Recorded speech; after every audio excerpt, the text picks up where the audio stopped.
Building the wall. Nehemiah was a cupbearer to King Artaxerxes of Persia.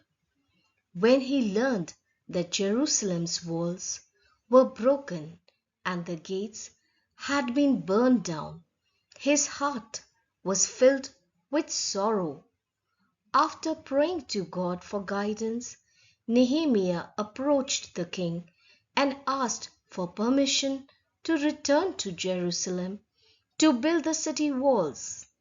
The king granted his request and even provided materials for the project. Nehemiah returned to Jerusalem and, with the help of the people, began the hard work of rebuilding the wall.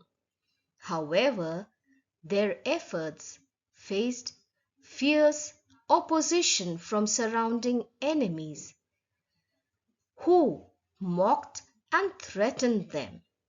Despite this, Nehemiah and the people did not lose hope.